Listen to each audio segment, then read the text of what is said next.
Սիրելի ժողովուրդ, հունիսի 7-ին դուք պաշտպանեցիք Հայաստանը։ Դուք պաշտպանեցիք Հայաստանի ինքնիշխանությունն ու անկախությունը, դուք պաշտպանեցիք հայկական ժողովրդավարությունը եւ այժմ եկել է լավ ապրելու ժամանակը։ Այժմ եկել է խաղաղության պայմաններում, առանց հակամարտության, առանց պատերազմների, երեխաներ ունենալու եւ նրանց մեծացնելու ժամանակը։ Ես ասել եմ քարոզարշավի մեկնարկին եւ ուզում եմ կրկնել հիմա։ Իմ երկուամյա, գրեթե երկուամյա տղան պատերազմ չի տեսել, նրա հասակակիցները պատերազմ չեն տեսել եւ ես անելու եմ ամեն ինչ, որպեսզի իմ եւ ձեր եւ բոլորիս երեխաները այդպես էլ չիմանան եւ չտեսնեն, թե ինչ է պատերազմը։ Հարգելի գործընկերներ, ուզում եմ նաեւ շնորհակալություն հայտնել այն բոլոր քաղաքացիներին, որոնք իրենց խղճի եւ համոզմունքների համաձայն առանց ընտրակաշառքի չեն ընտրել քաղաքացիական պայմանագրին, այսինքն ընտրել են այլ ուժերի եւ ուզում եմ շնորհակալություն հայտնել նրանց այդ ընտրության համար, իրենց քաղաքացիական պարտքը կատարելու համար եւ շեշտում եմ, խոսքը վերաբերում է այն քաղաքացիներին, որոնք չեն քվեարկել ընտրակաշառքով։ Սիրելի ժողովուրդ,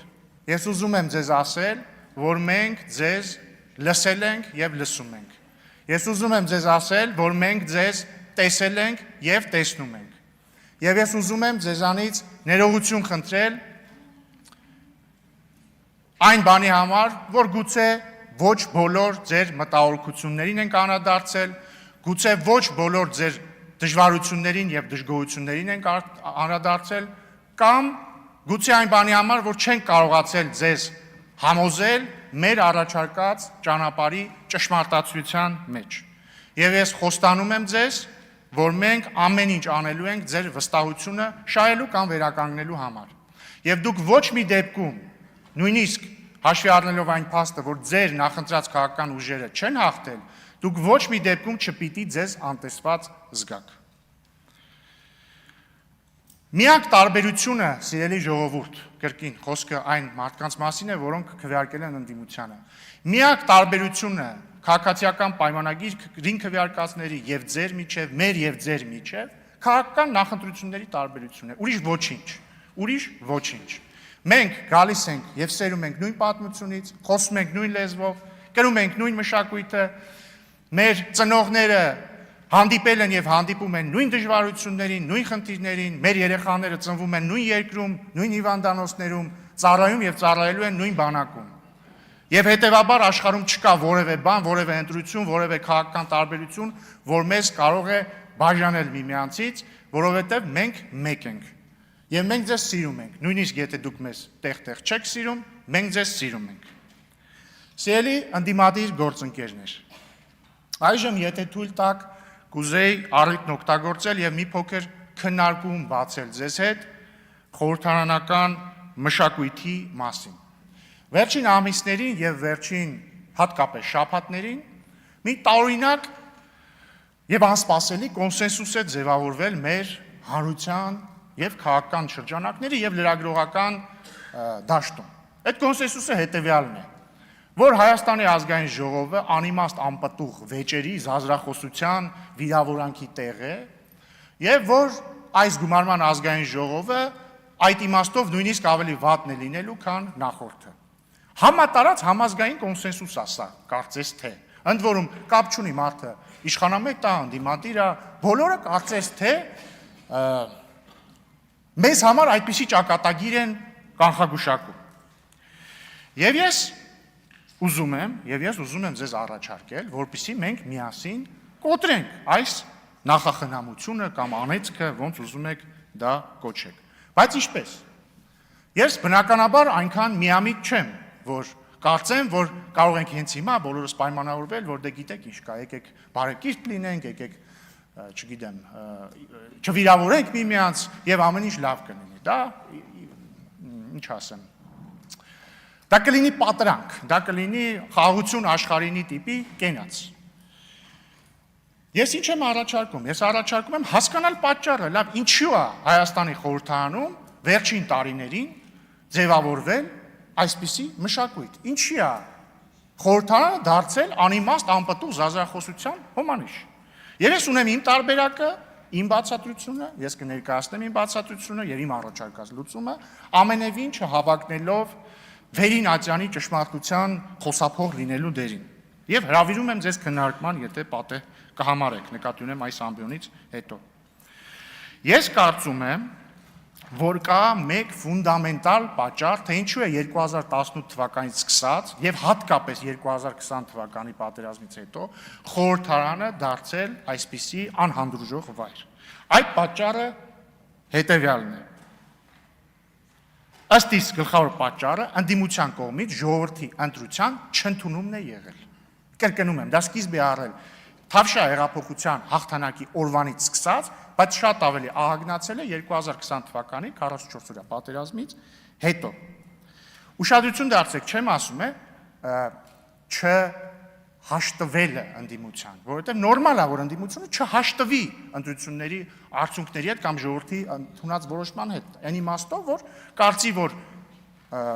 հաղթած ուժի ճանապարհը սխալ է եւ պետք է այլ ճանապարհ որդեգրել եւ բնական է, որ ընտրությունների հաջորդ օրվանից սկսած ընդդիմությունը պետք է փորձի համոզել մարդկանց, որ իրենց ընտրությունը սխալ է եղել եւ ճիշտ ընտրությունը կլիներ ընտրել ընդդիմության ճանապարհը։ Բայց խնդիրը, երբ որ ընդդիմությունը չի ընդունում ժողովրդի ընտրելու իրավունքը կամ ընտրությունը։ Նախորդ գումարման ազգային ժողովում պատգամավորներից մեկը հանրապետական կուսակցության անդամ։ 2018 թվականի Թավշյա հեղափոխությունը անվանում էր իշխանազավթում, անընդհատ անվանում էր իշխանազավթում։ Եվ այս նոր գումարման խորհրդարանում նույնպես կան պատգամավորներ, որ այս տարիների ընթացքում բազմաթիվ անգամ վիճարկել են ժողովրդի ընտրությունը։ Օրինակ, այս գումարման խորհրդարանում էլի կա նորընտիր պատգամավոր, որը 2018 թվականի հեղափոխությունը անվանում է թուրք-ադրբեջանական հեղափոխություն։ Եվ այսպիսով վիճարկում է եւ չի ընդունում են փաստը, որ 2018 թվականին Հայաստանի ժողովրդի գերակշիռ մեծամասնությունը, այդ թվում հրապարակներում հավաքված 100 հազարավոր քաղաքացիները, ընտրել էին Սերժ Սարգսյանին եւ հանրապետական կուսակցությանը իշխանությունից հեռացնելու ճանապարհը, կատարել էին ընտրություն։ Եվ դա անվանել թուրք-ադրբեջանական կամ ցանկացած այլ տեղից թելադրված գործողություն, նշանակում է նսեմացնել ժողովրդի ընտրելու իրավունքը։ Նույն կերպ ամբողջ ընդդիմությունը, որը թե նախորդ խորհրդարանում, թե այս գումարման խորհրդարանում գլխավորապես կամ նախկին իշխանությունների ներկայացուցիչներից է կազմված, կամ մարդկանցից, որոնք առնվազն մեծապես փոխկապակցություն են ունեցել նախկին իշխանությունների հետ, հրաժարվել են ընդունել 2018, 2021 եւ հիմա 2026 թվականի ընտրություններում ժողովրդի ընտրությունը։ Եվ կրկին ուզում եմ շեշտել, ճիշտ հասկացեք ինձ, խոսքը ընտրությունը չընդունելու մասին է, ոչ թե կարծելու մասին, որ այդ ընտրությունը սխալ էր։ Ցանկացածը կարող է կարծել, որ ընտրությունը սխալ էր կամ պետք չէր այդպիսի ընտրություն անել, դա ընդդիմության իրավունքն է, բայց սիրելի գործընկերներ, ընդդիմադիր, դուք պարտավոր եք ընդունել ժողովրդի ընտրությունը։ Եվ մենք էլ ենք պարտավոր ընդունել ժողովրդի ընտրությունը։ Եվ ինչի է բերել այս իրավիճակը։ Այս իրավիճակը բերել է հետևյալին, որ իշխանությունն էլ իր հերթին, տեսնելով, որ ընդդիմությունը չի ընդունում ժողովրդի ընտրելու իրավունքը, ժողովրդի ընտրությունը չի ընդունում, ընդդիմությանը սկսել է վերաբերվել որպես հակաժողովրդավարական, հակապետական ուժերի։ Եվ դա բերել է այս իրավիճակին։ Մեկ այլ հարգամանք է ընդդիմության կողմից խորհրդարանական աշխատանքը։ Տեսեք, նախորդ գումարման խորհրդարանում երկու ընդդիմադիր խմբակցությունները, որից մեկը վերընտրվել է, ավելի փոքր կազմով, բայց վերընտրվել է, չեն մասնակցում խորհրդարանական աշխատանքներին բառից նորմալ իմաստով։ Ինչու՞։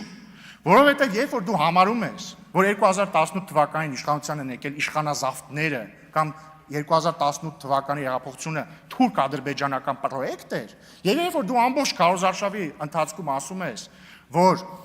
եթե քաղաքացիական պայմանագիրն ընտրվի, ապա, չգիտեմ, 5 օրի հետո Հայաստանը կործանվելու է, բնական է, որ երբ որ դու գալու ես ազգային ժողովի դալի, դու չես կարող աշխատել անգլերեն ասած business as usual տրամաբանությամբ, որովհետև դու ապոկալիպտիկ քարոզարշավ ես տարել, դու ապոկալիպտիկ բաներ ես ասել։ Եվ ստեղծվում է փակ շղթա, երբ որ ընդդիմությունը քարոզարշավի ժամանակ կամ քարոզարշավից առաջ նույնիսկ իր ընտրողներին այդ ապոկալիպսիսն է ներշնչել, եւ երբ որ գալիս է արդեն խորհրդարան, իր ընտրողներն էլ հակառակ բանն են ասում են, բայց մի վարքյան, դու ո՞նց կարող ես բարևել քաղաքացիական պայմանագիր կուսակցության պատգամավորին, չէ՞ որ ինքը դավաճան սրիկա է, դու ո՞նց ես իրան բարևում։ Եվ ստեղծվում է փակ շրջան, ռադիկալացման փակ շրջան է ստեղծվում։